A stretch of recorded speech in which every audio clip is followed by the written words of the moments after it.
अलग अलग स्थानों से जुड़े हुए हैं।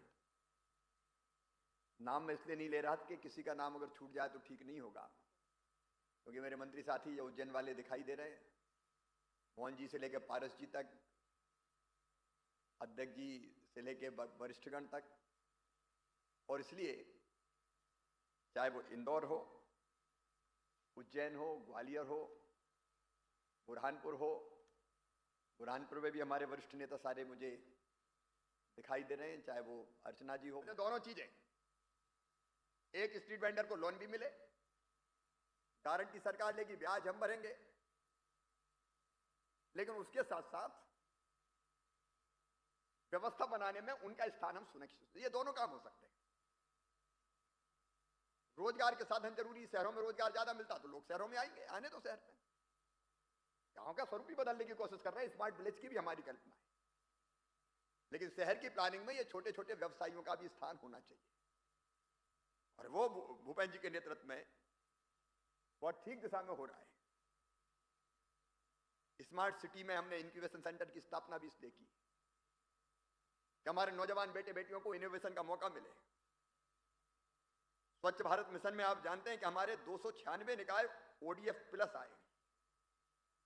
मैं विभाग को बधाई देता हूं, इंदौर हमारा पहला वाटर प्लस शहर बना है। 300 से अधिक शहरों में स्रोत पर ही 100% कचरे का पृथक्कीकरण का काम हुआ है,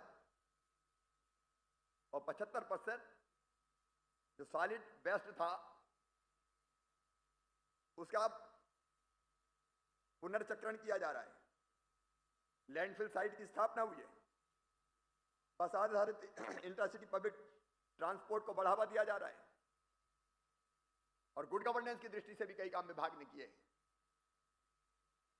नगरीय निकाय की सभी सेवाएं ई-नगरपालिका के माध्यम से उनको ऑनलाइन करने का काम हुआ है।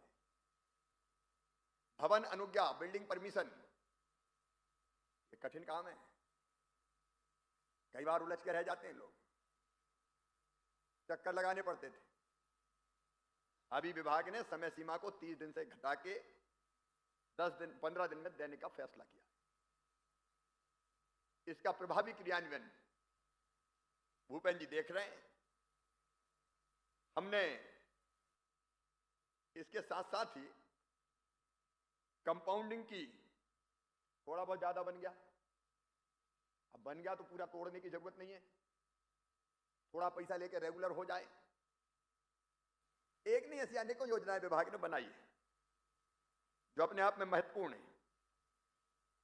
और उसके लिए भी मैं भूपेंद्र जी को और उनकी पूरी टीम को बधाई देना चाहता हूं। अलग अलग योजनाओं के लिए राशि स्वीकृत की गई है, और इसलिए इस समय उल्लेखनीय काम विभाग में हो रहा है। शहरों की सूरत बदल रही है। स्वच्छता सर्वेक्षण में जैसा मैंने जानकारी दी, इंदौर तो प्रथम है, भोपाल स्वच्छतम राजधानी है।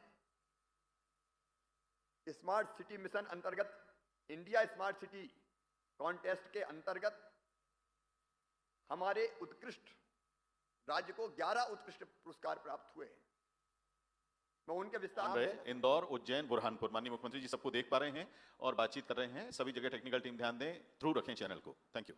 नाम बताएं जिनसे बात करनी है। सबसे पहले इंदौर में चल रहे हैं सर हम, शिवालय परिसर दूधिया देवगुराड़िया में। वहां पे हमारी हितग्राही हैं गायत्री भगोरे जी, वो वहां मौजूद हैं इंदौर में, और उनके बिल्कुल बगल में उनकी बिटिया रानी बैठी हैं 3। गायत्री जी, माननीय मुख्यमंत्री जी आपसे बात करेंगे इंदौर में। गायत्री बहन नमस्कार। नमस्कार सर। आपके साथ तो सांसद जी भी बैठे हैं। जी सर। और बेटी भी बैठी है। Yes sir. बेटी जिनकी गोद में बैठे हैं वो कौन है आपके? मेरे हस्बैंड है। हाँ, तो मैं श्री आशीष भगोरे। अब मुझे पता था कि साहब ही होंगे, लेकिन मैंने कहा एक बार पूछ लूं। कैसा लग रहा है आज तो आपको? सर बहुत खुशी हो रही है। क्या फ्लैट आज आप मिला है आज आपको? जी सर। ये EWS का फ्लैट है। इसमें आपको क्या क्या करना पड़ा, जरा बताइए सबको। हम कुछ भी करना नहीं पड़ा, हमें ऑलमोस्ट ऑलरेडी मिला है। हाँ। और हमें उसमें सारी सुविधा उपलब्ध है। आपके कितने पैसे लगे? हमें 7 लाख। कुल कितने का होगा ये? सर कुल 10 लाख का बताया था, उसमें सब्सिडी 3 लाख और वो 7 लाख में हमें उपलब्ध है। तो 7 लाख का इंतजाम कैसे हुआ ये तो बता दो गायत्री। सर हमने लोन लिया था एक्सिस बैंक से। तो लोन आसानी से हो गया था। जी सर। चलो तो गायत्री जी आपको और आशीष जी को और उससे भी ज्यादा बेटी को बहुत बहुत बधाई, अपना मकान आपको मिल गया। और अभी तो इसकी कीमत 10 लाख है, एक आध साल में देखिए कितनी होती है। ये सौगात आपको मिली है, बहुत बहुत बधाई। और शंकर जी को भी बहुत बधाई। जी सर, मैं आपके लिए कुछ बोलना चाहती हूँ कि हमारे श्री नरेंद्र मोदी जी, प्रधानमंत्री श्री नरेंद्र मोदी जी और हमारे मामा जी मुख्यमंत्री श्री माननीय शिवराज सिंह चौहान जी को मेरे और मेरे परिवार की ओर से बहुत बहुत धन्यवाद देती हूँ। और अंत में 2 शब्द कहना चाहूँगी कि हमारे देश के प्रधानमंत्री श्री नरेंद्र मोदी जी और माननीय मुख्यमंत्री श्री शिवराज सिंह चौहान जी और नगर निगम की समस्त टीम को मेरी ओर से बहुत बहुत धन्यवाद। और ये भी कहना चाहती हूँ कि हमारे 20 साल के सपने को, अधूरे सपने को आज साकार किया है और हमें आज सुंदर सा एक आशियाना दिया है। इसके लिए आपको बहुत बहुत शुक्रिया और धन्यवाद। गायत्री बहन आपको भी बहुत बहुत बधाई। एक बार गायत्री जी का भी स्वागत कीजिए और तालियां बजा के अपने प्रधानमंत्री नरेंद्र मोदी जी को भी धन्यवाद दीजिए। बहुत बहुत धन्यवाद। मीना भी बैठी क्या? अब हम सर उज्जैन चल रहे हैं। हाँ, मीना उज्जैन में। उज्जैन में सर श्रीमती उषा डोर हैं, आप व्याख्याता हैं और प्रभारी प्राचार्य हैं शासकीय माध्यमिक उच्चतर विद्यालय महाराजवाड़ा में। यहाँ हमने जो इंदौर में मीना जी हैं सर। दो तय हुआ था ना। मीना बैठी हैं इंदौर में। हाँ बैठी हैं। पूर्व महापौर और विधायक मालिनी जी भी बैठी हैं। मालिनी जी भी बैठी हैं सर, आकाश जी भी बैठे हुए हैं और आकाश जी भी बैठे हैं। उज्जैन में भी बहुत लोग बैठे हैं सर। मीना आपको बहुत बहुत बधाई। मेरी आवाज आ रही? मीना आप माइक ऑन करो। हेलो जी सर। मैंने कहा आपको बहुत बहुत बधाई। Thank you sir. आपके श्रीमान जी कहाँ हैं, साहब कहाँ हैं? जी सर, पति है बैठे, मेरे पति बगल में ही बैठे हैं। दोनों खुश हैं? थैंक यू सर, बहुत खुश हैं हम। आपको चाबी मिल गई मकान की? सर ये लगाई देखो, ये आपने पास चाबी। अरे ये तो नकली चाबी है, असली वाली मिली कि नहीं? हमारी तो यही असली हो गई ना। अच्छा अभी अंदर से देखा कि नहीं मकान? जी सर देख लिया, बहुत अच्छा है, बहुत सुंदर है। अच्छा बना है? कल्पना भी नहीं करी थी कितना सुंदर मिल जाएगा अपना। अच्छा तो मकान में मुझे चाय पिलवाओगी कभी आप? जी सर, खाना खिलाएंगे आपको, चाय क्यों पिलाएंगे। अच्छा ठीक है, खाना खाने भी आऊंगा। रवि नामदेव जी भी बैठे हैं क्या वहाँ? रवि नामदेव जी। जी सर। क्या आपके बच्चे यहाँ पढ़ते हैं? जी सर। कैसा लगा स्कूल आपको? बहुत अच्छा लगा, बहुत खुशी हुई सर। इसमें क्लासरूम बहुत बढ़िया बने हैं, कैमरे लगे हैं, बच्चों की सुरक्षा बहुत है। तो चलिए आपको बहुत बधाई।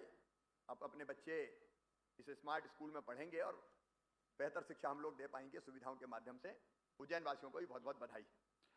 बुरहानपुर में तो सर अब हम चल रहे हैं। बुरहानपुर एनआईसी का केंद्र है सर। यहाँ सभी जनप्रतिनिधि और मेयर यहाँ मौजूद हैं सर। और 15वें वित्त आयोग की राशि जो अभी आपने अंतरित की है खाते में 4 करोड़ 14 लाख रुपए, उससे विभिन्न विकास कार्य किए जा रहे हैं। आपके संवाद के लिए सभी मौजूद हैं सर। अब किन से? अर्चना जी से बात करूंगी, भोसले जी से करूंगी? भाई साहब एक आग्रह करना चाहती थी आपसे। हाँ। कि आपने इतना दिया है बुरहानपुर को कि 15 साल पहले जैसा बुरहानपुर था आज उससे पूरी तरह, मतलब हम कल्पना नहीं कर सकते इतना अच्छा हमारा शहर हो गया है। आपने कहा कि 2 कोविड के कारण हमने भोगे, पर हमने 15 महीने का कांग्रेस का काल भी बहुत बुरी तरह भोगा है। सारी योजनाएं अस्त व्यस्त हो गई थी। आप भी जानते हैं आपने कैसे गाड़ी पटरी पर आप लाए और आप देते रहते हैं। और मैं आपसे निवेदनपूर्वक 2 बातें सिर्फ कहना चाहती हूँ। सबसे पहले आभार, आपने 104 करोड़ की रीडेंसिफिकेशन अभी कुछ ही दिन पहले आपने भूमि पूजन किया है। आपने हमारी सिवरेज का भी लोकार्पण कर दिया है और जलावर्धन की योजना तेज गति से आगे बढ़ रही है। मैं तो आपको स्मरण करा रही हूँ कि मुख्यमंत्री शहरी अधोसंरचना की शुरुआत हमारे बुरहानपुर से हुई थी। आपने 12 साल पहले हमें 10 करोड़ रुपया दिया था, सबसे पहले यही दिया था।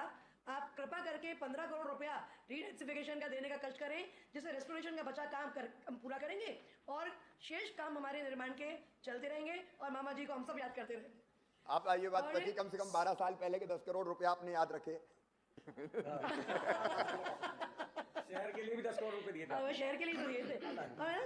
सिवरेज का एक चरण तो पूरा होने को आ गया है और अगर आप एक चरण सिर्फ उतना दे दें कि ताप्ती मैया में गंदा मैला पानी जाना बंद हो जाए, जितना तो जरूरी बाकी चीजें फिर है, हम जितना जरूरी है पूरा दिया जाएगा, आप चिंता मत कीजिए। वैसे भी बुरहानपुर में 14 वार्ड बाकी पानी मुक्ति। 14 वार्ड बाकी, तो वो भी गुजराती सम्मिलित कर समाज लेंगे, का- कोई दिक्कत। जी जी जी और थैंक यू भाई साहब, बहुत बहुत धन्यवाद। नहीं, गुजराती समाज का मसला है बस, वो आपके और माननीय भूपेंद्र सिंह जी के लीडरशिप में वो हो जाएगा। भूपेंद्र जी को कलेक्टर अधिकृत हमारे कर रहा हूँ, के जरा बात करके, गुजराती हो और बाकी भी कोई समाज हो तो सब मामले निपटाएं। हम मामले निपटाने के लिए आप चिंता मत कीजिए। 4 करोड़ के लिए आभार आपका बहुत साहब। बहुत धन्यवाद। ठीक है भोसले जी, आपको भी बधाई, लगवे जी और हमारे बहुत धन्यवाद साहब। ज्ञानेश्वर जी, जितने लोग मुझे दिखाई दे पा रहे हैं। मनोज की भी मुंडी थोड़ी सी दिखाई दी थी, फिर पीछे चली गई। तो सभी मित्रों को, क्योंकि मुझे तुरंत निकलना पड़ेगा इस समय पे। हाँ हाँ मनोज, एक छोटा निवेदन था मेरा। हाँ लगवे। अभी नगर निगम कमीशन द्वारा और 6 प्रस्ताव बना के भेजे सरकार को। यहाँ क्या है, सीवरेज और जल आवर्धन योजना के कारण रोड की हालत थोड़ी हमारी खस्ता हुई है पिछले सालों में। वो रोड बनने के लिए कोई राशि मिल जाए हमको, तो बुरहानपुर की रोड सड़कें जो थोड़ी खराब हुई है, सुधर जाएगी। पहले सीवेज के लिए खोदो, अब मैं देखूंगा रिस्टोर ठीक से हुआ कि नहीं, और जरूरत पड़ेगी तो ठीक करेंगे, चिंता काय को करते हो। देखो एक जमाना था, एक जमाना था जब प्रदेश में गड्ढों के अलावा कुछ नहीं था। आज मुझे खुशी इस बात के लिए कि अब कहीं गड्ढा हो जाता है तो वो मुद्दा बनता है तुरंत, फलानी कॉलोनी में गड्ढा, कॉलोनी में गड्ढा, तो वो मुद्दा बन जाता है। लेकिन ऐसे गड्ढे भी भरेंगे, ठीक है। माननीय मामा जी, एक निवेदन था मामा जी आखिरी। अरे जल्दी कर लो, मुझे समझ नहीं, मुझे दिल्ली में मंत्री जी के पास पहुंचना था। हाँ। जल्दी बोलो मनोज। आवासीय परमिशन लेकर जो लोग व्यावसायिक मकान वगैरह बना चुके हैं, उनको रेगुलर करने के लिए कुछ कानून मध्य प्रदेश लेवल पर करिए। ये समस्या पूरे मध्य प्रदेश भर की है। ठीक है तारवाला जी, उस दिशा में भी प्रयास करेंगे। मैंने जैसा निवेदन किया, 3:15 बजे मेरी ऊर्जा मंत्री जी के साथ दिल्ली में